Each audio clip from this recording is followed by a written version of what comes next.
interesting and good. And your background is very good. You are in the garden. Am I right? You are in the garden.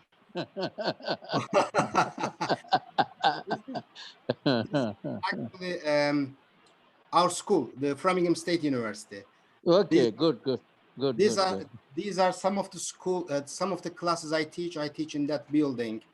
Okay. Right in front. It's some part of our campus. Great. Good. So I'm gonna do some marketing here, right? Okay.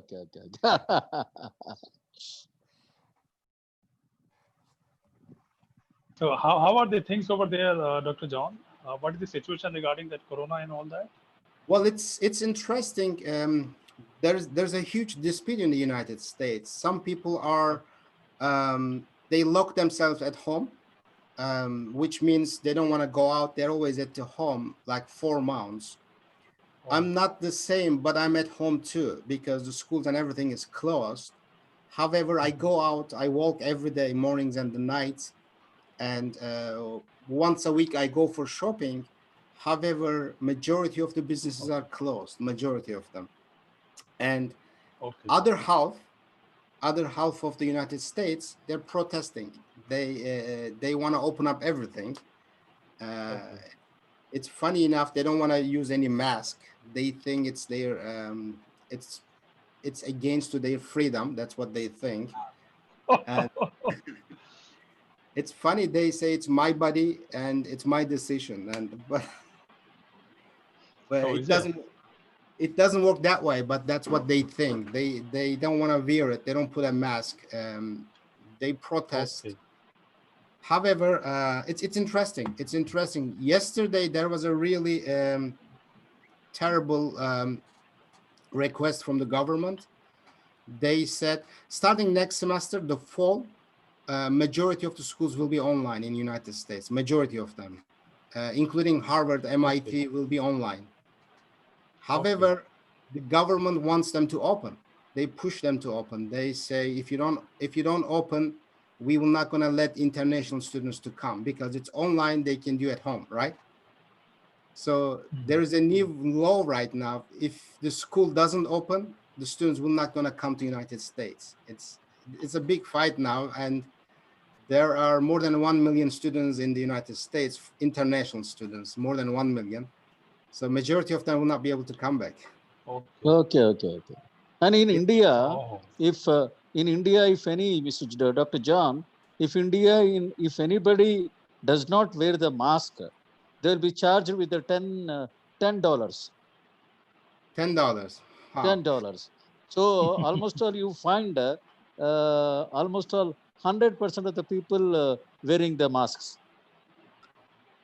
Here is it's completely different. There's a law, but they don't follow up. They say it's against their rights. That's what they think, But it is not. There's no something in Constitution like that. This is something they make it up, But in certain places, especially in Florida, you will surprise to hear that in Florida, the young generation, the students, they go to Florida have a party. One of the party they make, who's going to be COVID-19 first. So they have a party, and whoever gets sick first wins. So it's interesting party they have, the students. It's weird. It's interesting, but it's weird. But that's what they do. And right now in New York, New York was in a really terrible position. So they decided if you are coming from Florida to New York or Texas to New York, they make you to stay at home 14 days. So it was vice versa. It was the vice versa. The New York was in a terrible position. If you travel from New York to Florida, they used to do the same thing, but now they do the reverse. Now Texas is increasing, Florida is increasing. It looks like we will get worse. That's what I think. Because of the people, they just don't care, But they are tired, which I will mention today. The people are tired, which means they have been at home for like 4 months, or it's since March. They have been at home. They don't have money. The moral wise, they are really down. Um, they can't stay at home anymore. They just want to go out. And it's something I will kind of mention.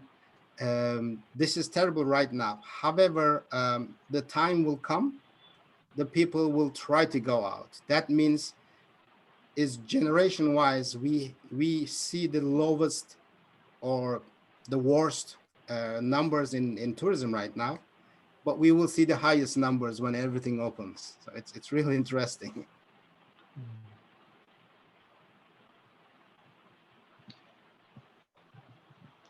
Dr. John, we will start in 2 minutes. Okay, it's perfect. Let me set up my computer. How do you want me to do? Do you want me to share my screen, or how does it work?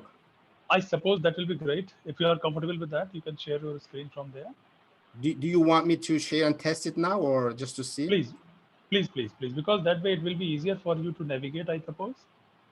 Okay. Let me see. Just to see it, I'm going to share it. It is visible, sir. Let me see. I think I shared the wrong one.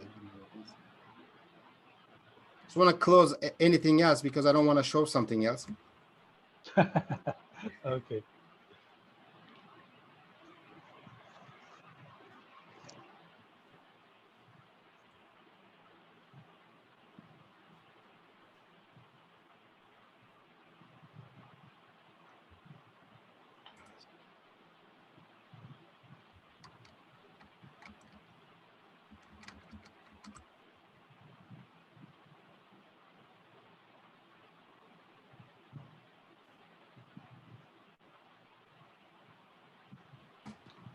How is Dr. that John, now? can we start?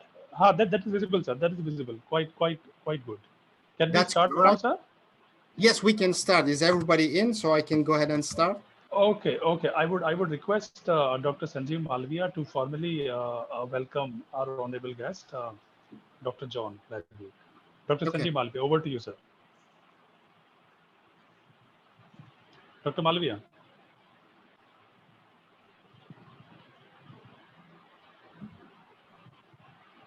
Dr. Malviya, over to you, sir.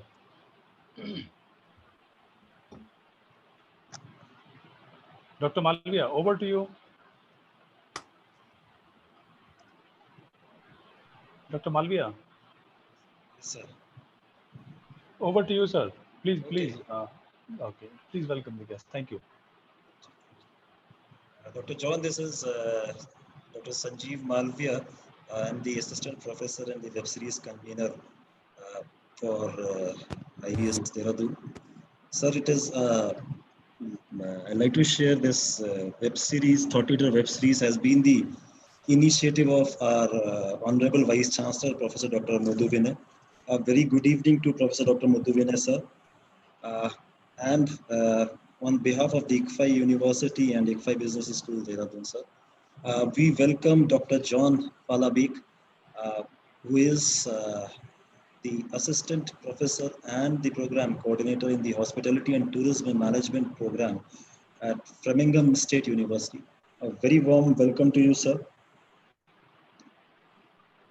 To all my students and the participants.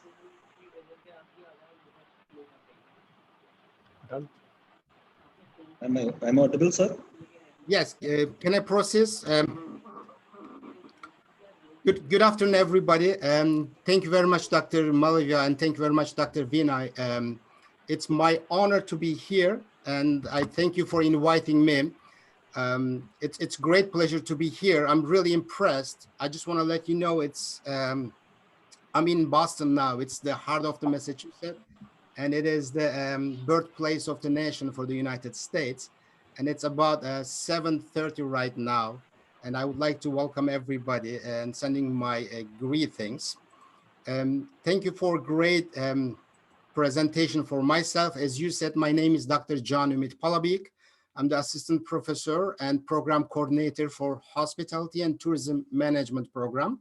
And it's in Framingham State University under Business Management and Information Technology. And my program is quite new. We started like almost a year ago. When I greeted to you, I also want to greet you one of the great way. So I would like to tell you, I would like to send you my respect, and I would like to greet you with the way, one of the most honorable ways. So I would like to tell you the namaste, right? Well, today what I will do is, I just want to give you a little bit of information about the program. I will give you maybe 5 minutes, the information about myself, who I am, to be able to understand my background and try to get an idea what I am talking is makes sense or not. And then I will talk about 3 days. I call it 3 days. On the screen, you find it a little bit different. One of the days is yesterday. I name it 6 months earlier. So I'm going to talk about how was life 6 months earlier. You will pleasantly be surprised to know what we used to do 6 months ago. And I call it yesterday. And I'm going to tell you a little bit what is today, what are we doing today. When I say today, it's not really at that moment. I call it today. It can be today and next 6 months. I'm not sure about it. And I will mention about it tomorrow. So I will mention about what's going to happen in the future. Nobody knows it, but I will try to tell you what I feel about it. At the end, maybe I'll make some recommendations to you. You can take it and you can use your future life. And if you have any questions at the end, it will be my pleasure to stay and try to answer them, right? If you look at my background, I put some of the companies I worked in the past. Majority of my background is in the tourism and hospitality. I worked all these companies.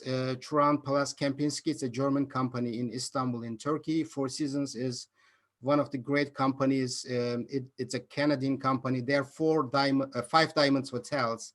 You call it 5 stars. I work for the Marriott, Radisson, Stonehenge, Hunt Valley. These are all different chains and different hotels in different states or different countries in the world.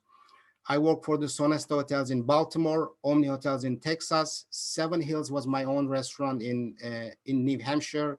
Pie 5 was in Texas. I was a regional director for small pizza company. It's not small now, it's a big company. So as you see, my background is in the hospitality. I worked majority in the hotels in different countries and different states and different positions. I started as a bellboy and I ended up being general manager, and I had my own business too. When you look at my education, I started my career in Istanbul University. It's one of the great universities I would recommend to you guys. Then I did my MBA in DeVry University when I was in Texas. My MBA was specializing in the hospitality. So I was focusing on the hospitality.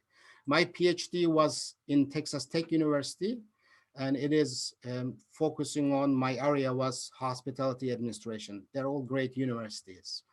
And some of them, some of the universities I will mention, I worked as a part-time, sometimes full-time instructors or faculty. A couple of them are community colleges. Anne Arundel Community College, Frederick Community College, they're both focusing on the culinary schools. Stratford University in Baltimore is a culinary school, and I was teaching more like management and how to run a business. So it's more like managing the businesses was my area. And currently in the summer, I teach for a university in China. It's an international business university in Beijing. I'm teaching now online, but I was there last summer. I was teaching 2 classes, and I'm proud to be part of that university. They invite me every summer to teach about management and business to them. And my university is the Framingham State University, and I'm glad to be part of it. It's a wonderful university. It's a state university in Massachusetts, and I'm working under the management department, and I'm building one of the great programs in the United States. It's a travel, tourism, and hotel management. So now let's go back to the days I mentioned. Remember, I mentioned about 3 days, and I'm hoping that picture will remind you something. This is something about 6 months ago. Some of you guys were at the beach. Some of you guys were planning, maybe just you were just at the in the sea. you are planning for your lunch, dinner. Believe or not, majority of the world, I would say 1 out of 4 people in the world, they were traveling. And majority of us, we were spending our time the beach. Why do I say that? Because it's important part of our life, because the way we were created is we need this. We need to travel. We need to spend some time outside. We need to spend some time eating. We need to spend some time for vacation. And we were doing it. It sounds like, well, it's not really important part of our life, but eventually when I start to move forward, you will notice that it's extremely important part of life. It really recharges us. It really physically and mentally makes us ready for the other things. And more importantly, there's a multiplier effect. If someone wants to go to that beach, they have to use either bus, they have to rent a car, they have to use gas, they have to drive there, or they have to fly there, they have to stay in the hotel, they have to go for lunch, they have to go for dinner, maybe night activities, they may need some massage. All these activities are multiplier effect. So somebody spends maybe $10 at that beach. Because of the multiplier effect, it becomes like $100. And a lot of people make money from that. The money they make, they bring their home, and their kids can go to school, they can spend with families. So what you see here, I don't know you guys, but I missed it a lot. So, and hopefully I'll be there soon. And it looks like everything is fine. And I would like to give you a little bit idea, how was the world 6 months ago from my perspective. Remember, I said I work in the tourism, in the hospitality, and tourism and hospitality. If you look at this chart, I don't want to give you too many numbers, and I will try not to give, but just to make it a little bit understandable, I want to give you a few numbers to understand how was the life 6 months ago. This chart is done by United Nations World Tourism Organization. And if you look at the numbers from 1950, this is the earliest we recorded, the tourism is constantly increasing. It's constantly, almost every year, it's going up and up and up. If you ask me the question 6 months ago, I or any hospitality professor, anybody in the business will tell you that in 2030, the tourism will be almost 2 billion people. 2 billion people will be traveling. Think about it. If we have 8 billion people in the world, 2 billion will be traveling. So it's like 1 out of 4 people. And if you look at the chart, there's a constant increase. It's increasing, increasing, increasing. However, if you have a good eye, there are so many professors, so many doctors here, I'm sure they catch a couple hiccups here. There are some years we were not as great as the other years. There are 2 or 3 years like that. And I want you guys to take a look, what are these years. Here's the same chart in a different way. There are some years, remember, I'm talking about starting from 1950. It's like 70 years, constant increase. However, 3 times we had a hiccups. One of them is September 11, which is for us, it's a great disaster. Because of the September 11, the transportation got huge hit. A lot of things changed in the hospitality. This was like 2001. Then 2003 was another hit for us because there was a virus called SARS. And the third one is the recession. If you look at those 3 unexpected incidents, yes, we had a little bit hit, but look at the afterwards. What happened after, a year after, 2 years after, 3 years after? Still, we are climbing. It's going up and up and up. I will give you a few more numbers, then I will explain why I am giving you all these charts. What does that mean? What does that mean that tourism is growing for last 70 years? What does it tell us? What does the history tell us? So I will explain a little more about it. If you look at the global economy, the tourism, 1 out of 10 people is working in the tourism and hospitality. So if you go outside, if you see 10 people, 1 of them is working in the tourism. And this is a discussionable number. Some people say it's 2, some people say 3. So, and location by location, this number increases. more people work in Asia, more people work in South America. It's a lot of people working in the tourism and hospitality. And World Tourism Organization has a really great chart. I will not go through to explain all details, but I would like to give you little information. World Tourism Explanation says why tourism matters. It matters, like I said, in the world, 1 out of 10 people are working in the hospitality. This is very similar to the United States. Maybe 1 out of 10 people in the United States works in the hospitality. And 10% of the GDP is, in the world GDP, is the tourism and hospitality. It's very similar to United States. The numbers are very similar. The world tourism is very similar to United States. It helps to grow the economy. It helps the environment. It helps to create jobs. It helps to cultural activities. Technically, it helps for the peace. We know more people, we know more culture, and it helps the export. It helps the business, and trillion dollars moves around the world with the help of the tourism. Because tourism is much more than you think, which I will mention a few of them. It's not only getting on the plane and going.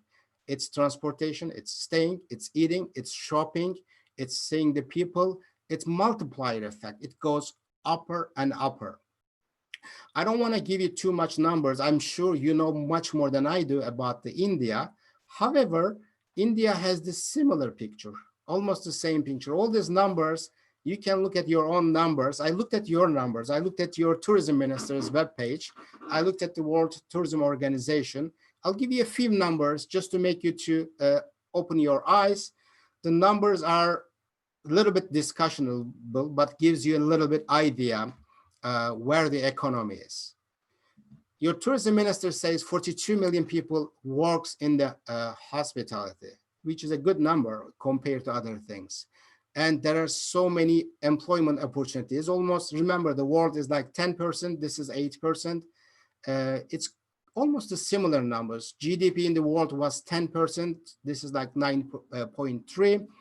So the India in general, it's close to world trend. There are other dynamics, however, it's close to the world. But there are other things in the India. The India has excellent sources, and I will mention a few of them. One of them is the age in the India is very young. The economy is very young. The market is really young. There is a really great culture over there. There's a really food culture over there. There are other segments that the future slides I will mention to you. There are so many sub-segments in the tourism, and these are going to be trends. And soon, sooner or later, as soon as we open the world, which we will, and I will tell you when and how. I'm not going to tell you when, but probably you will figure it out. But I will tell you the world is going to be open and the new trends are coming. Believe or not, majority of them, you already have it. And unfortunately, a lot of us, we don't know it until somebody tells us. So from maybe 10,000 miles away, I'm looking at the India and I'm telling that there's everything here. All you have to do is get ready, right? So this is how was the life yesterday. This is how was the life 6 months ago. If we didn't see the coronavirus, if we look at all this picture, you will start to think, you know what, I should get in the tourism business because it's booming. It's constantly 70 years is booming and it's going to boom constantly. I agree with you. If we didn't have the corona, this picture shows us we should be in the tourism. Everybody has to be in the tourism. However, let's take a look what we have today. When you look at today's world, there are so many discussions. A lot of professors, a lot of politicians, a lot of businessmen, they try to explain what's going on right now. There's a big discussion. There are ups and downs. They can't figure out, they can't really explain what is going on today. And that's why I will not be able to give you one description. I will not be able to tell you this is what it is. I can't tell you that. However, I can help you to compare with the other incidents we had. And the incident we mentioned to you, I mentioned to you, in the history, we had like 3 incidents that made the hospitality going down. So a lot of people in the United States, in the industry, we are looking at those 3 incidents, and we are trying to understand whatever we are living right now, can we compare it what happened in the past? So we are trying to compare it. And we did this many times. We had varied discussions and we tried to understand it. What we did is, as soon as we got the virus, we said, oh my God, we are living 2003 again. This is SARS. So we are having the SARS again. The people start to compare Corona with the SARS. But soon we understood that the SARS is completely different. Corona is different. We never locked down the world because of the SARS. SARS was a little more locational and we controlled it. And a lot of people didn't even hear about the SARS, especially in the United States. You will be surprised to hear that many people didn't even hear it. Yes, we got hit. However, we controlled it. When I say we, all over the world, we controlled it. Then we can't compare the SARS and the Corona. Economically, the health-wise, the virus itself is completely different. So we can't really, the effects are the different. So we understood that this is not like SARS, right? Then we start to get some rumors in the United States, especially in the United States. We have a really terrible experience, and it's called September 11. We start to think, because of the social media helped us. We start to say, maybe this is a weapon. The virus is a weapon. Maybe it's a bioweapon. They send us to kill our economy. That's what people start to think. Not me, but the people start to think that way. There are many people in the United States. At the beginning, we start to think, I shouldn't say we, because I didn't think that way. The bioweapon is used, and they're trying to hit the American economy. But they didn't understand it's not the only American economy, it's the whole world. The whole world is going down, whole world is locked down. And it's more than man-made weapons, it's something different. So soon we understood, and we thought this is just a phenomenon. This is something made by the social media. Then we skipped it. And only one thing left for many people. The many people said, okay, the virus is great. They came in, they start to kill us, which means a lot of people died in the United States and in the world. There's something, we start to make a joke. We said, this is an interesting virus. It locked us at home, but it's traveling all over the world. Virus itself is traveling city to city, country to country, and made us to stay at home. So it looks like the virus took over the travel and hospitality. It's traveling by itself, but the people are at home. So as soon as we start to see the numbers, as soon as we close our businesses, the first thing came our mind is the recession. Yes, not only United States, all over the world is in the recession. Everything is locked down, the economy is going down, going down, going down. However, this was a discussion in April. In the United States, they start to say, we are getting in a recession, and we start to compare it to 2008, and we said, we are in a recession. However, I will tell you what I think. This is much more than the recession. Because yes, when you look at the 70 years, all these 3 incidents affected us. We went over, we were very successful. However, this is nothing like all these 3 things. It's nothing like the recession. And I was telling the people in April, if you really, really want to compare this for United States, maybe you should go a little further, more than 70 years. Maybe you should go back to 100 years. There's something we had in the United States. It's called depression, right? This sounds more like a depression. And a lot of people start to ask, what is depression? What's recession? What's the difference between depression and the recession? Well, economically, it's very similar.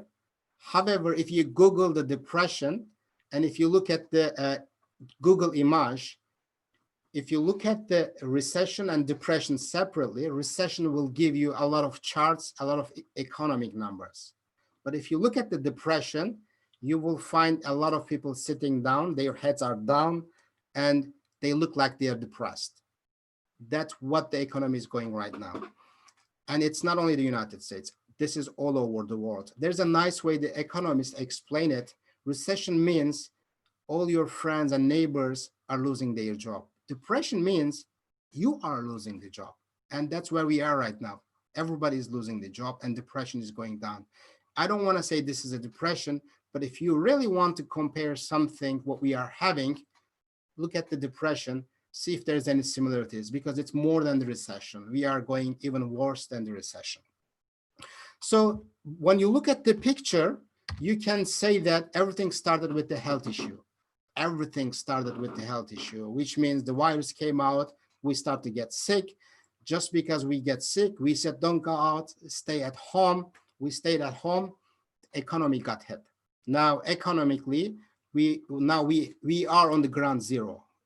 We are going down and down every day. It's not only us, all over the world. And what's next? The health hit the economy. And let me tell you for you, let me phrase it for you. The next step is the regulations. Now, if the economy goes down, you start to look at the political environment. The politicians change, the systems change, and laws and regulations change. How do I know that? I'm looking at the depression. That's what happened in the United States and all over the world. Whenever the people get sick, whenever people don't have the money, they start to look at the politicians, they look at the regulations, and they start to say, something is wrong here, we need to change that. That is what's happening in all over the world right now. People are looking at each other, they are starting to discuss, we need to change this. We need to change regulations. We need to change the way we look at it. That's why they start to say, we want to talk about new things, which I will mention soon. I'm sure you have been hearing a lot of things starts with the new. The people start to tell you, this is new, whatever. This is new, whatever. So you will hear a lot of new things because of that. Because virus hit the economy hit the politicians. Now people are looking for something new. Look at the history, look at the 300 years ago, 400 years ago. That's what happened. Whenever the economy hit, they start to look at the systems. They start to discuss the systems. It happened the same in the French Revolution. It happened the same in the revolution in America. It happened all over the places. Once people are starving, the changes starts in the regulations. That's what I would like to tell you. If you notice that, I couldn't give you any definition. Why I couldn't give you any definition? Because it is very complex. And believe it or not, this is an uncharted waters. We have never been in these waters before. I gave you an example from the history. However, we never lived in that history. We never lived in 100 years ago, 200 years ago, 300 years ago. This is a water that we have never been in. So we don't know what's going on. So it's really hard to compare it because we have never lived it. It's very strange. We are learning when we are living. It's like, it's something that we have never experienced, and that's why we can't define it. And it's not really definable. It's something like we are reading a book at the same time we are writing a book. So we are reading the same book and at the same time we are writing it. Why do I say that? Because whatever we have is actually, we are learning it and we are trying to make a new set of rules, trying to tell the people, moving on, this is going to happen. And tomorrow we say, you know what, this is going to change. That's not the right way. We will going to change it. We are reading and writing at the same time. Nobody has this solid plan. I will not be able to give you the solid plan, but guess what? Nobody will be able to give you. There is no international solid plan. There's no country, there's no leader, there's no system can give you the solid plan. There's no at all. You know why? Because we have the moving target. The target is moving. The virus is moving. Virus is changing. Now they say we have 9 different types of virus. I'm not sure. I'm not a medical doctor, but the virus is changing. System is changing. Rules are changing. Regulations are changing. Your target is moving. So you can't have a solid plan. Matter of fact, maybe you don't need a solid plan. Maybe you need a plan, but not a solid one. Actually, you need a plan that you can adjust it. You need a adjustable plan and adjustable people. So the people can adopt will be able to win this. I just want to remind you, today you are watching this webinar. Today I'm here to talking just because our ancestors, they were adopting the things. They knew how to adopt it. 100 years ago, 10,000 years ago, maybe 100,000 years ago, your ancestors, my ancestors, they knew how to adapt the things. They adapted the change, they adapted the environment, and they stayed alive. That's how we will stay alive. We need to adapt the things, right? Now, I would like to tell you what I feel today. It's a different feeling, right? I feel now, like Einstein said, the time is relevant now. There's no traditional calendar now. I'm sure we have like 144 listeners here. Some of you guys don't even know what's today. Some of you guys don't know it. But more importantly, a lot of people don't even know what's the difference between today and tomorrow. What's the difference between today and Sunday? Because the calendar has changed. Now I'm working like 7 a.m. in the morning, 1 a.m. in the morning. The time is relevant now. It really changed. It reminds me of a song. It's 5 o'clock in somewhere now. Well, now the geography is not your destination now, because now 144 people, we are in the same place right now. So the destiny is not your, the geography is not your destiny anymore. You can't complain about it now. The world is yours, so you can be part of the world whenever, however you want. If you are not part of it, you have to ask yourself, whose mistake is this, right? And the technology is interesting today. I feel most of you guys, the technology is an arranged marriage for you. Because I will give you an example. Like a few months ago, in the middle of the semester in March, I was told, or a lot of professors were told, you're not going to home, here's the computer, here's the internet, now you're teaching in online, you're teaching online. It's all of a sudden, I had an arranged marriage with the technology. So I had to live with the technology now. So, but it's something, there's something interesting here, which is until today, the technology was ahead of us. Technology was finding something and people were learning from the technology. I'll give you an example. They made the cars, we start to use the cars. We didn't know we need the cars, but the technology made us. They made the train for us, they made the plane for us. We didn't know we need it, but the technology, they made it for us and we used it. It's interestingly, is the computers. I didn't know I need a smartphone until I have it. Technology made it and we follow them. But today's world, we are head of the technology. Do you know why? Because now I'm calling my school and I'm telling them, this is what I need. This technology is not enough for me. I need more than this. I should be able to do this. I should be able to do this. The first time in the history, maybe the last 100 years, you are demanding for the technology. You are saying that, no, I want more technology now. In the past, the technology was demanding more users. Now we are demanding more technology. And technology brought us something. It's a change in the commodity. Now, the data is the new oil, which means it's the first time in the history, data is much more expensive than the oil. And the data they are collecting right now with you are logging in here or the internet is much more expensive than the oil right now. It's interesting. And maybe in another day, we can talk hours and hours how important the data is. And I will kind of cut it here. However, right now, everybody talks about new normal. And it looks like, to me, I don't know you, but to me, it looks like anything inhuman is the normal for the new way to look at it. So in today's world, all these feelings, all these identifications, I want to ask you guys, if you guys are ready for the new normal, and if you feel comfortable for that, are you happy with this?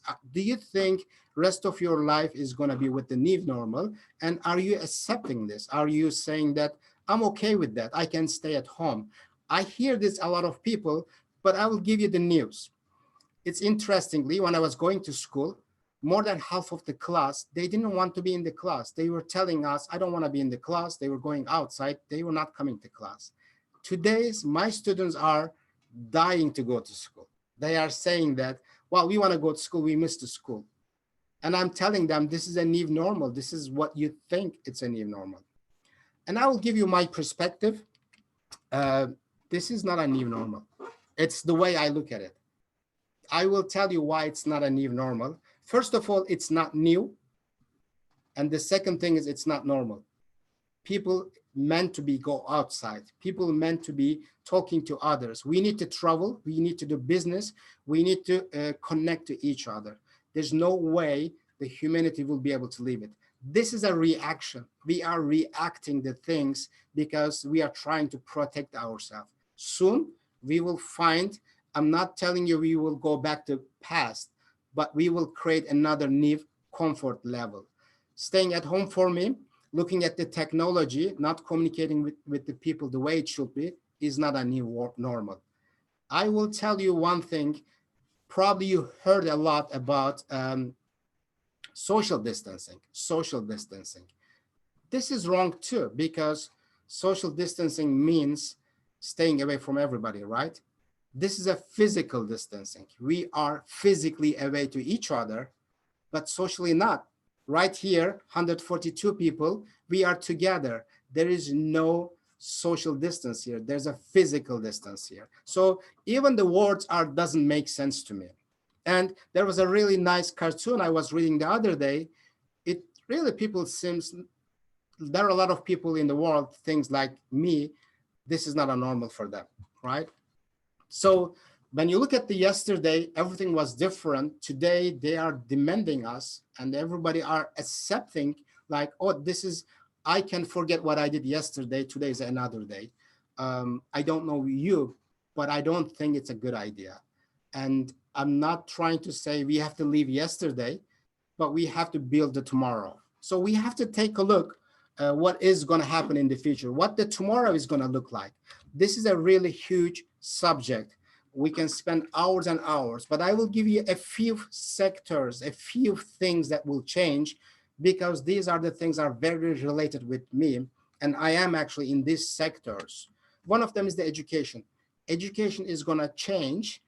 But to be honest with you, it's not because of the virus. Virus only helping us. Economy was supposed to, the education was supposed to change anyway. We are late. It was supposed to change years and years ago. It was supposed to change 20 years ago, 30 years ago, 50 years ago. Finally, and thank you, Corona, we are changing it. It will change. And the thing is now, we have to understand what is right, what is wrong for us. We have to learn to learn. In the past, 100 years ago, we were in the class and the people were teaching us. This is over. Nobody will teach you. You will learn it. So now you are learning how to be a learner. Now that's your turn to learn. Take over your education. I just want to remind you, you might say, I know a lot of things. Yes, you know a lot of things that is not right. A lot of people knows a lot of things because you think the social media, you read and you know everything. Yes, you know everything, but that's not right. And the tourism and hospitality will change. Definitely will change. However, right before this, yesterday, we were discussing something called high touch or high tech. If you don't know, I will tell you what is the high touch. In hospitality, we have to touch our customers, not physically, but we have to touch our customers. We have to touch their feelings. We have to change their environment. Just to give you an example, there's a term in the hospitality. In the restaurant, we train our servers. They go to table and talk to customer. We call it table touch. You have to go and talk to customer. And in the hospitality, people are talking now. High touch is old. We are doing high technology, which means we are relying on the robots. So we are using the technology. Tourism is becoming high tech. I will tell you, it's not going to be high touch. It's not going to be high tech, but it will be smart touch. We will use combination of it. We will touch our customers emotionally. Otherwise, the tourism is not going to go anywhere. Tourism has to go there. Business is going to change because the trust is the new currency. Now, before you build your business, you have to build a trust now. That's the measure thing now. And the tourism organization says, if the people don't trust you, they're not going to do the business for you. And this is applicable for the hospitality. If you want people to come to your country, if you want people to come to your city, you have to build the trust. They have to trust you. That's, in a way, the trust is a new currency. And the technology will definitely change because we are demanding for this. Believe or not, a lot of people think that the technology will take over. No, we will take over. We will demand the technology. We will tell them this is what we want now. And eventually you will surprise to hear that technology will change. Business will change. Now we need a trusted brand names. Now we need a new markets, which I will mention a few sentences about it. We need new distribution channels, and we need new products. Yes, we need all of them. However, this was before Corona too, and now too. We need new platforms. I want to give you an example to relate it with your location. A lot of people, they were making the products. A lot of products are coming to United States. They were made in China. Now, a lot of companies are looking for different markets. So we are looking at new and young economies. So think about yourself and ask about yourself. Do you have a young economy? Can you replace different products? Can you make new products? Can you be new market? Can you be new distribution channels? The world just realized that we are so much connected to China. Now we are looking for different markets. Now we are trying to connect more to South America. We are trying to connect more India. We are trying to connect more maybe Africa. So we are looking for the new products, new platforms, and we are looking for the new trade partners. Soon, the trade partners will change. Right after this, when we open the world, we will have the new trade partners. In tourism, I would like to tell you a few things. I know I don't have too much time, but last 5-6 minutes, I would like to mention about the tourism. Everybody says tourism will change. I don't want to surprise you, but I think we will go back to normals. Believe or not, we will go back to normals. I will tell you why I think that way. We are discovering the real tourism. Now it's time to say the tourism is not corporate business anymore. We will go back how we started, which means we will try to sell more experience. We will try to sell more unique things. We will try to sell, people will start to sell their rooms. People will start to say their food. So the individuals will try to create experience. This is the basics of the tourism.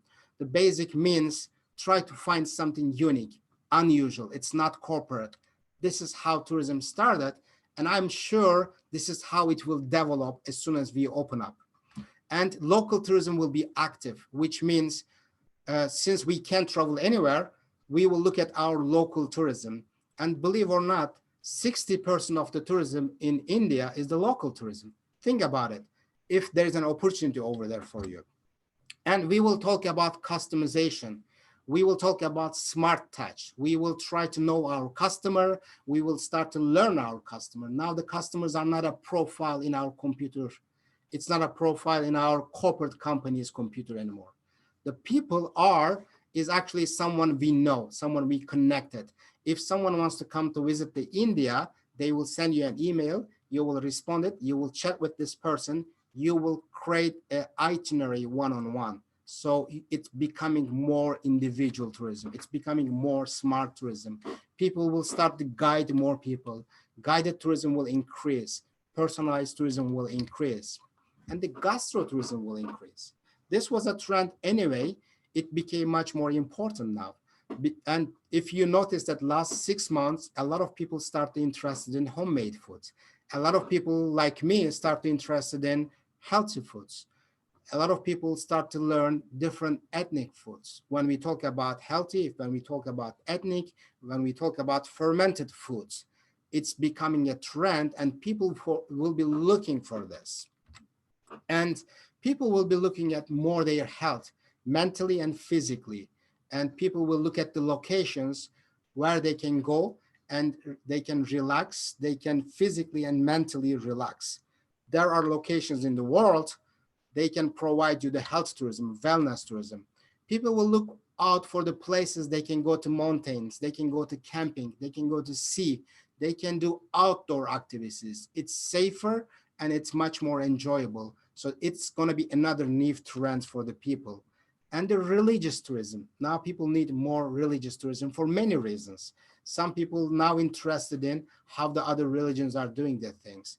Matter of fact, the religious tourism last 30 years, one of the most increasing segments in the hospitality. As soon as we open up, these segments will be opening up and the people will be focusing on all this way. So my question to you guys, do you think that India has any of this? Think about it. Do you guys have any religious tourism? Do you guys have any outdoor tourism? Do you guys have any health and wellness tourism? Do you guys any food that you can sell? Do you have any beverage? Can you make a plan to help people to show around? Do you have a culture to sell them? I will not answer that question and I will let you guys to think about it. And here's what I will say. Before I finalize, I want to give you a little bit hope. And more than hope, this is what I think actually. We need to reboot the plan. Like you reboot your computer. When there's a problem in your computer, when it doesn't work, if you call the technician, they will tell you reboot your computer, restart it. That's what we will do. We have to go and reboot the planet. How we will do it, I can't tell you this. I can't really predict to you. The best way to predict it, you can build it. If you really want to know how the future will be, then you can build it, then you know about it. I will give you an example. One of the great leaders in the history, he said, actually, if you want a better world, you have to create one. Because if you just sit around waiting for a better world, it will never come. If you believe the people tells you, sit at home, you will save the world, it will never come. And if you look at one of the great leaders in the history, he says, be the change you wish to see in the world. So, and I'm sure you are worried and you want to know who is this gentleman. I recommend you look at the history, look at yourself, look at the mirror, you will find it, right? So can we do it? Can we change the world? Is this going to happen? Are we going to come back again? I want to remind you the beginning. At the chart, I showed you the 7 years. Whenever we were down, we were up. Whenever we were down, we were up. If you ask, can we going to make it? Can we go up again? Yes, I have an answer for that. Yes, we will make it because we made it every time and we will make it. But the question is when? And the real question is when is it going to happen? And even more important, who will lead it? So it's like a half full glass. If you are thinking that people are changing the world, probably you are right. The people are changing the world. And I will tell you who's changing the world. The other half of the glass. The people who think the glass is half full, they are changing the world. And I'm hoping that you are one of them. If you believe that, that somebody is changing the world, you are right. But if you believe you will change the world, I think you're right too, right? So how we can get ready? I will make a few recommendations. I recommend you to be ready, expect what is unexpected. Every day will be different. You will see unexpected thing. Now we have to build a preparedness culture. We have to be ready enough. I'll give an example for today. I had to be ready for discussion. I had to be ready for this webinar. We have to be ready for the next. If you build that culture, you'll be ready for that. I recommend you to explore, learn, and more importantly, learn how to learn it, right? And adopt the change. This is what I will tell you. The change is the constant thing. If you can't adopt it, you will not be part of your history. Whoever cannot adopt it, the nature will let you go. The nature will let you go to the history, right? I want you to be flexible. Don't complain that you can't go to school. Don't complain that you have to stay at home. Be active, be agile leader. Constantly finds the solution, constantly tries to solve the problem. And the next thing is, this webinar is providing it. Try to build a connection. Try to connect the people. Build a network. You have to be connected to the world. You cannot sit at home. You cannot live by watching Netflix.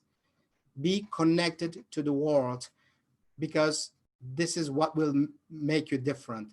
But connected world doesn't mean have a profile in Facebook and having 5,000 people in your Facebook, that doesn't mean connected.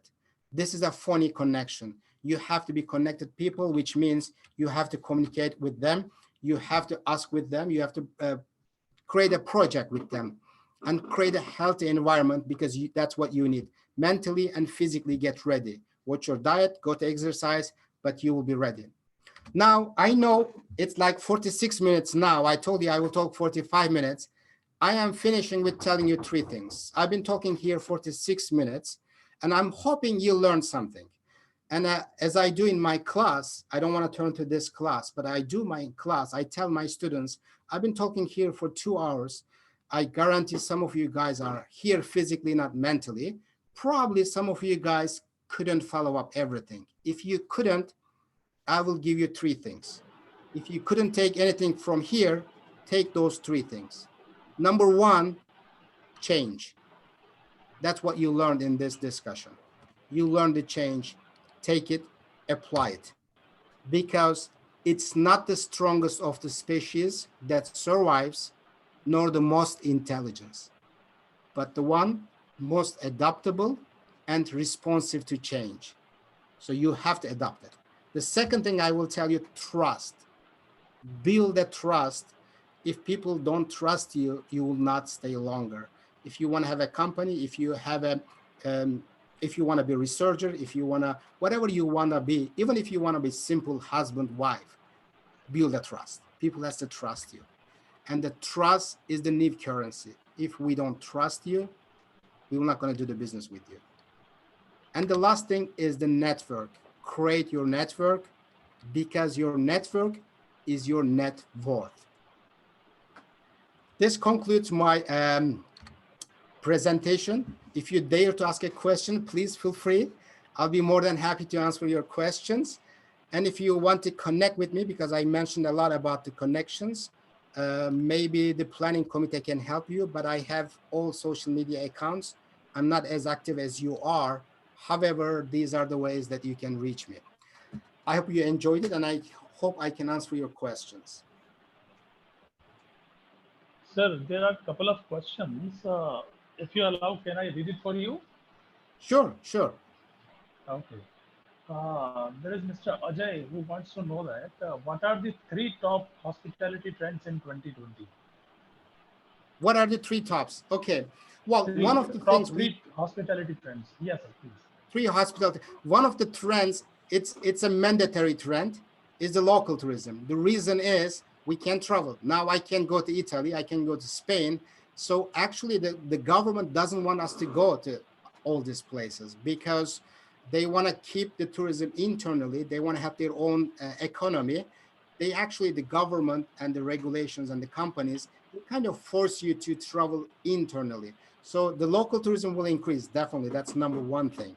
And the second thing is the outdoor tourism will increase. People will try to go outside. They will go camping. They will go national parks. They will going to use like the seasides, more like outdoor trends.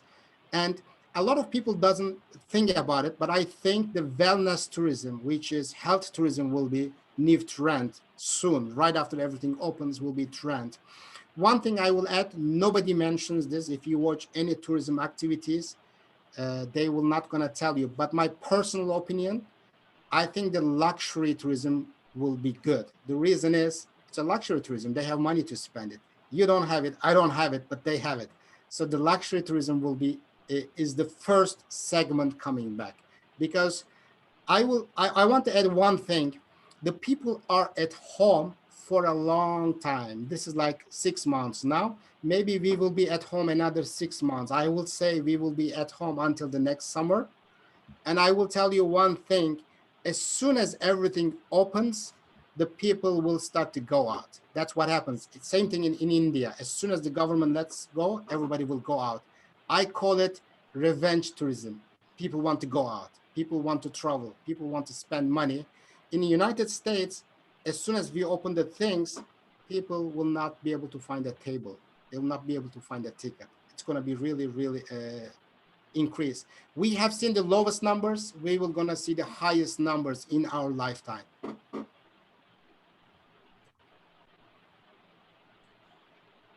Sir, there is another interesting question from Aditya Prabhat Chakravarti. Uh, is international tourism going to decline, and should we need to look forward towards domestic tourism here onwards? Hear it clearly. You said if international tourism declines, so what's the next? Yeah, yeah. So he wants to know whether the domestic tourism is going to be the trend from now onwards. I can't hear you. You said if the international tourism declines, then I can't hear the second. Okay, he wants to know that if the international tourism is declining, so the new trend will be the domestic tourism from now onwards. Well, that's maybe the immediate reaction. Yes, now on, you are kind of right. The international tourism will definitely decline. It has been declining. It's more than declining, actually. We have been zero. There is no flight. It's zero. It's like it's the first time in the history.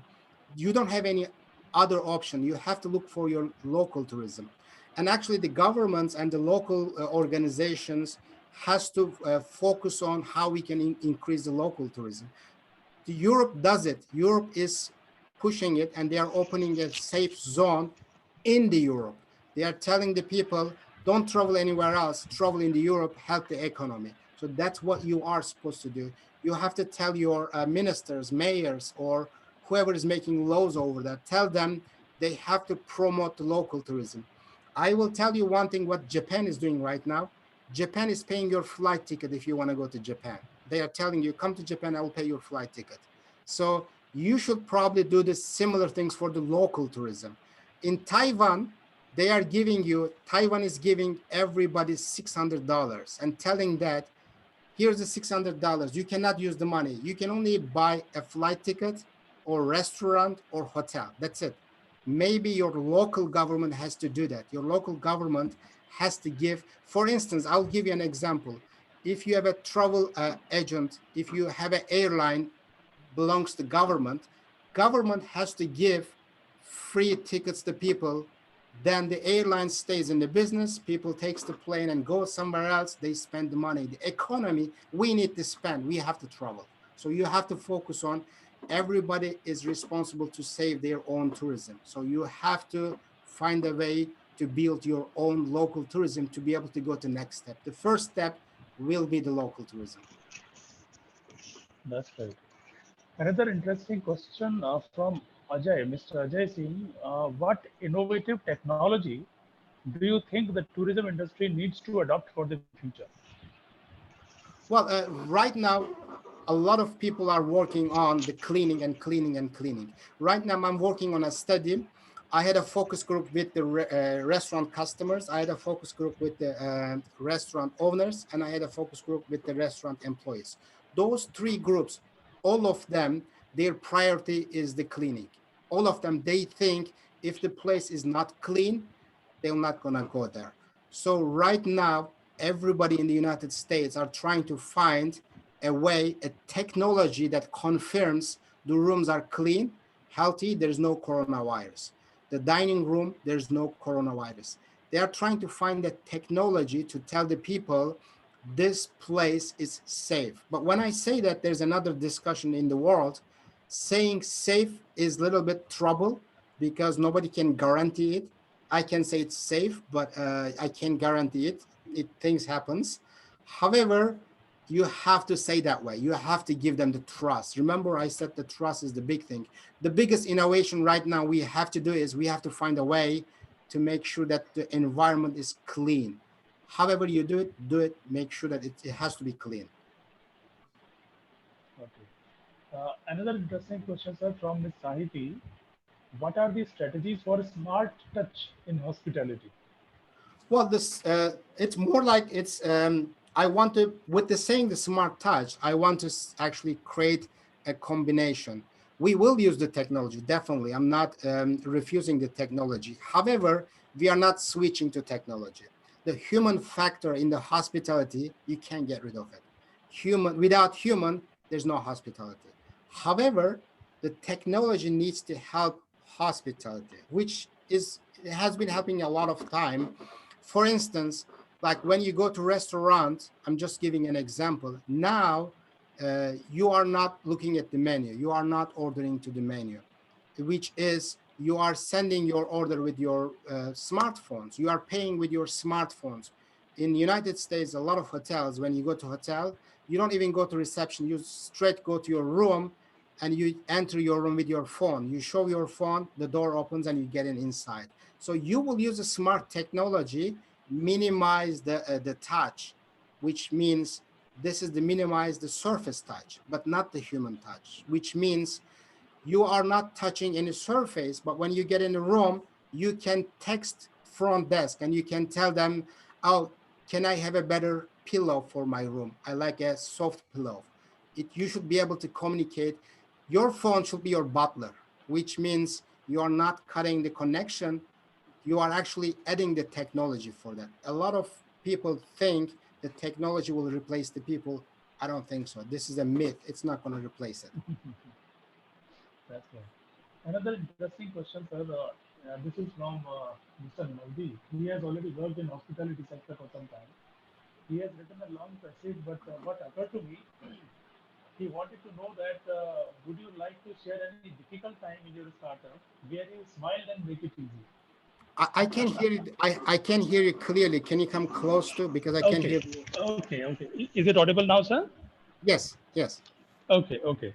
So there is one student, Mr. Navdeep. He wanted to know. He has phrased a long sentence, but what occurred to me, he wanted to know. Would you like to share any difficult time? That's a personal question from you, sir. Would you like to share any difficult time in your startup where you smiled and make it easy? Sure. Well, I can tell you. I can actually give one of my experience. When I opened the Four Seasons Hotel in Istanbul, the people made a reservations like crazy because it's a great hotel. It was historic hotel. It was a prison. The Four Seasons Hotel bought the prison and converted to hotel. Imagine that you will pay $500 to stay at Turkish prison. It's a great feeling for most people. We opened the hotel. We start to get reservations. We had one reservationist, then we made it two, three. Believe or not, 24 hours we had three reservations. The reservations are coming crazy, crazy. We felt like we reserved the hotel for next 7 years. The tourism is booming, right? However, um, the terrorism start to put the bombs all over the places, and the people start to scared to come to Istanbul, right? We start to get the cancellations, right? Every morning, if you are in the hospitality, you know that every morning the managers meet and we kind of make a decision and we talk about what's going to happen tomorrow and today and what happened yesterday. And one of those days, the reservation manager came and spent like 30 minutes to say how many cancellations she had. The next day, she spent another 30 minutes. Next day, another 30 minutes. Every day, 30 minutes, she's telling us cancellation, cancellation, cancellation. We start to call her, she's a reservation manager. We start to call her cancellation manager because of the cancellations. So that was the horrible time. We were feeling 7 years is booked. Now it's not even booked for the 7 days. It's extremely bad time. So what can we do? Because the people are not coming to to Istanbul that time. What we did is we stepped out, which means we had to prove the people this is a safe place and we will take care of you. The Four Seasons will take care of you. We start to talk to people one-on-one. Every single person made a reservation. We call them. We start to educate our customers. In the business, most of the time, people trains employees. Employee training is really important. I'm not going to discuss it. Yes, employee training is extremely important. However, there is as important as is the customer training. You have to train your customer. So we start to call every single customer and discuss with them what's going on in Turkey. And we convince them that Istanbul is safer than New York. So they accepted that. We went to airport, picked up our customers, brought to hotel. 24 hours, we gave them a service that whatever they need, however they need, will be right there. You know what happened?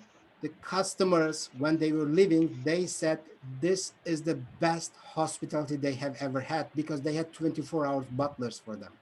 We provided it, and we did it free as an employee because we said we want our company to live, survive, and make another reservations for 7 years. Probably that's the time for the employees. You have to take ownership. The things I mentioned to you in my presentation, you have to build the trust. People has to trust you. If they don't trust you, they're not going to come to your place. I would come to India, but believe me, I am just maybe less than 1% in the United States. People will not right now because they are scared they will get sick, and more importantly, they will not gonna get fixed. In United States, if you get sick, if you get corona, they will charge you about 40,000. You will go to hospital, the cost will be about 40,000. Look at the Turkey. If you travel to Istanbul, the government, as soon as you arrive to Istanbul, they will check, they will check if you have a corona or not. As soon as you arrive to Istanbul, they will test you. If you have a corona, they will take you to hospital. If you don't have it, you can get in the country. And when you are leaving, they will test you if you want to. It's not mandatory. If you want to, they will test you. And if you go back to England, you can show the England you are living from Turkey without coronavirus. So they are convincing people, come to my country, I will take care of you. And also they are saying the people, if you go to Istanbul, if you get sick, the tourism minister is saying that I will take care of you. I will pay all your costs. I will make sure you are healed until you leave. Again, there's no guarantee for that. There's no guarantee for all of us. Who can guarantee that we will be alive tomorrow? However, this is a lot. Nobody is giving me this guarantee here in the United States. Nobody tells me come to school, teach hospitality. If you get sick, I will take care of you. My school doesn't tell me that. That's great. Sir, I will take a couple of questions only because we have time limitation. There is some Miss Harshita. She wants to know that what are the key points or suggestions which we should keep in mind before entering into tourism sector after completing MBA. Probably some of them may, of course, after this conversation, some of them may like to explore the opportunities in tourism sector. So, what are your suggestions, sir? What possible prospects are available for the MBA students? Well, let me tell you this. It's really interesting area. The hospitality is really interesting. The reason it's interesting, you can get into hospitality anytime you want, and you can get out anytime you want. However, more experience puts you much more advanced. So in my school, in my program, every single student starts my program. The first year, they take classes, but they can't go to second year. The reason is there's a requirement. I tell them if you want to go to second year, you have to go back and you have to work in the industry. So whatever your degree is, you have MBA, you have master, you have PhD, it doesn't matter. If you don't have experience in the industry, I don't want to scare you, but your diploma doesn't mean anything if you don't have the experience. However, if you have the experience and if you have the MBA, then you are golden, which means now your diploma makes great sense. Now you have experience, have the diploma, you will jump farther than anybody else. So what you have to do is back to industry, go back to work, find a job in a hotel, find a job in travel agency, find a job in airline business, find a job in any tourism business. This will make you shine. It's the number one thing is get in the business. Number two is connect with the people. Try to know as many people as you can, but it's not a Facebook connection. That's what I'm trying to tell you, that connect with the people personally. Send them an email, be useful for them, give them a value, tell them, I'm ready to do this. I have a project I want to share with you. I want to do something with you. Then you are valuable. So I don't know how many, maybe I have 2,000 Facebook friends. I don't know who they are. So that doesn't mean anything.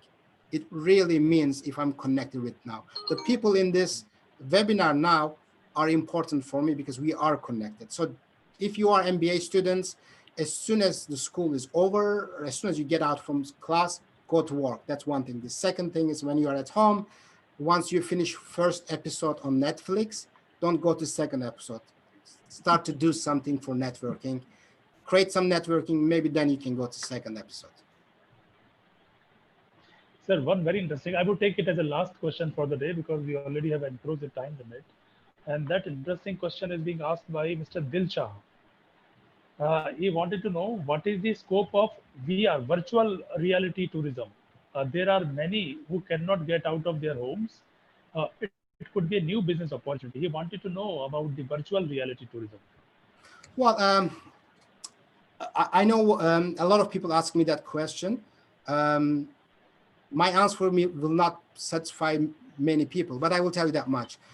In hospitality, reality is really, really important. The reality is important. You have to be real. You cannot fake anything in hospitality. You cannot go to people and smile. People will know if you are really smiling or laughing or whatever it is. You cannot fake anything in the hospitality. People has to believe you. So virtual reality is not a reality. It's a virtual reality. So in my school, I had a company came to my school. They gave me a presentation. They asked me how we can apply virtual reality in the hospitality. And they made a presentation to me. I liked it. I will be honest with you. But my question is this. They showed me a hotel. The students, they are putting the virtual reality and they are working in the hotel like a front desk agent. And the customer is coming and the customer is role playing, and we are trying to deal with the problems in the hotel with the virtual reality.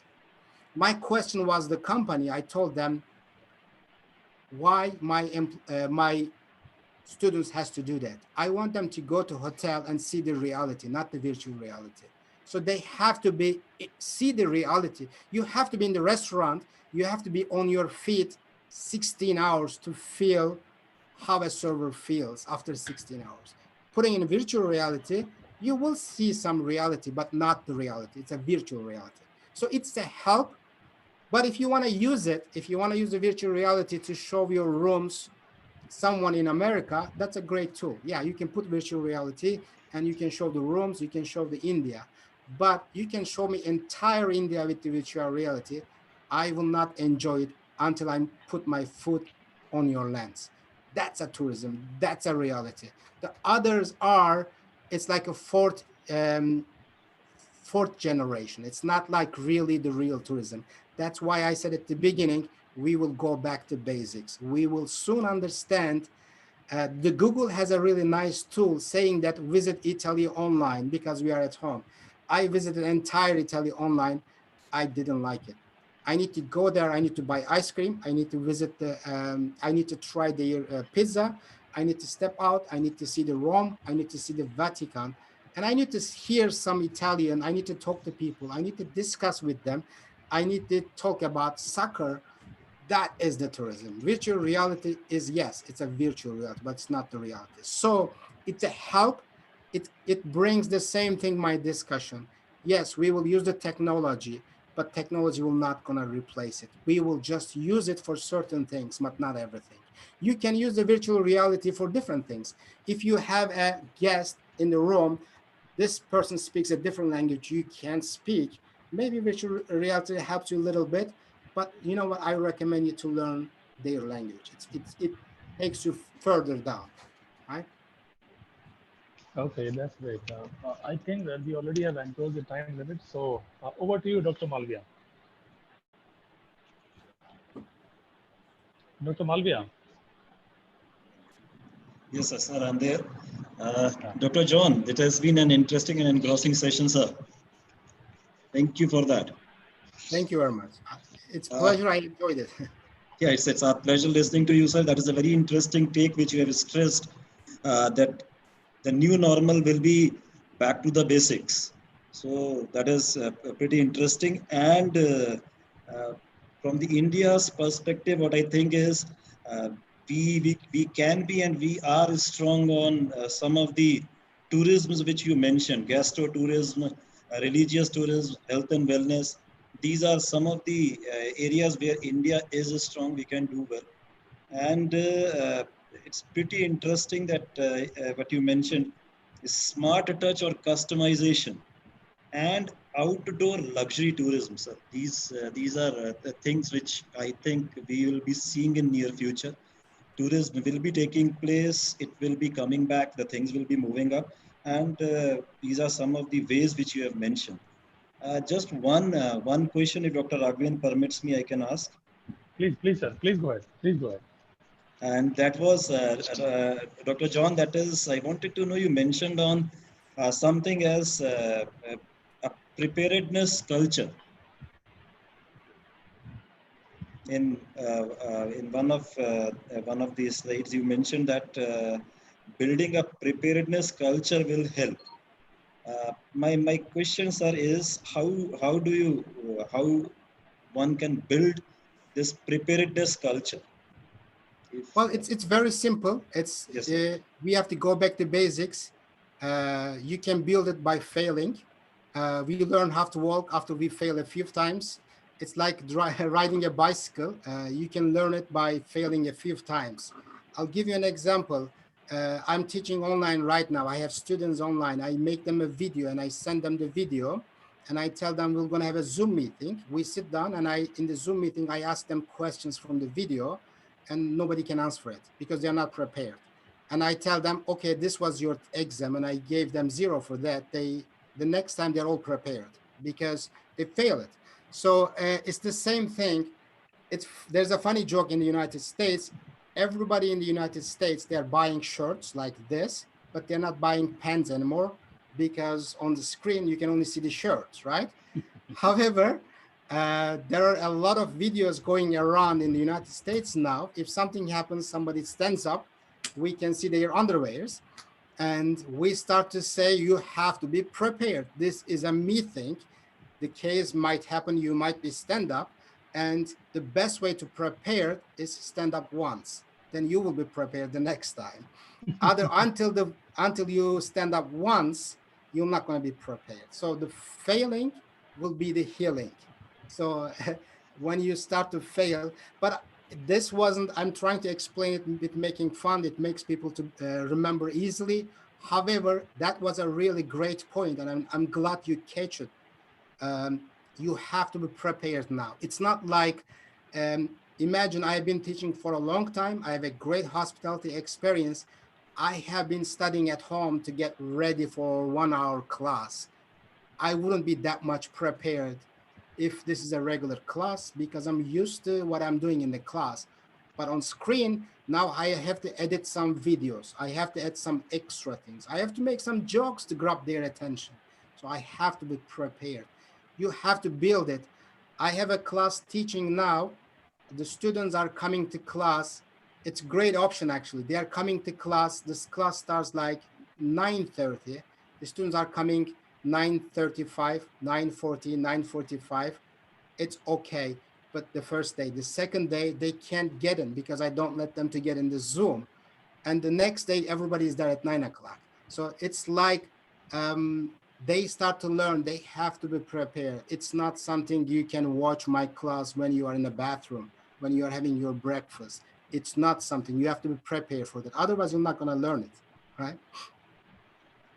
Right, sir. Thank you. In fact, pretty interesting. We should get rid of the fear of failure, one, and we should be prepared. The better we are prepared, better we are in a position to face what is going to come, whether it is COVID or beyond that. And I think, in fact, it was pretty engrossing and interesting session, sir. We all had an opportunity to have a glimpse of times to come. Thanks to you, you showed us that glimpse of future. May I request Dr. Raghavan to propose a vote of thanks for this wonderful session, sir? Thank you so much, Dr. Malviya. It is a great privilege for me to be called to present a vote of thanks for this session.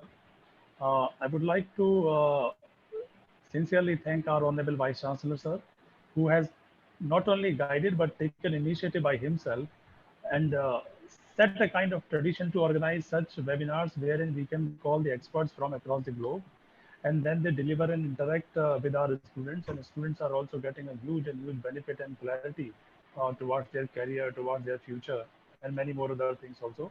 So thank you so much, Vice Chancellor sir, for initiating this kind of intervention and letting us know about the new areas, how can we explore even if we are in lockdown. I also would like to thank keynote speaker of today, Dr. John Paladiak. He was kind enough when I contacted him. He was kind enough to talk to me, spare time, talk to me, and then he was kind enough to agree that okay, he's available to deliver the talk on some day, and then probably he's having a busy schedule. I know, sir, you have a busy schedule, and thank you so much for sparing time from a busy schedule. I know you have plans to travel to Europe in near future. You need to prepare a lot of things. Thank you so much for such a wonderful session. I'm sure our students would have been benefited hugely. You help them to know what are the new prospects available in the tourism and hospitality sector. Many of us actually we have some sort of traditional way to look at the career options. If somebody is doing MBA, many of them they prefer to have career in marketing and then human resource and then finance. But very few of them probably will have such kind of passionate taste about to pursue career in hospitality and tourism. I'm sure that you might have given them some clarity on that. Thank you so much, sir. Thank you, Dr. John, once again. I also would like to thank my friends from the department. Last but not the least, students and participants, I would like to say thanks to all of you for your patient listening. And I also would like to thank for you to ask a couple of interesting questions from Dr. John.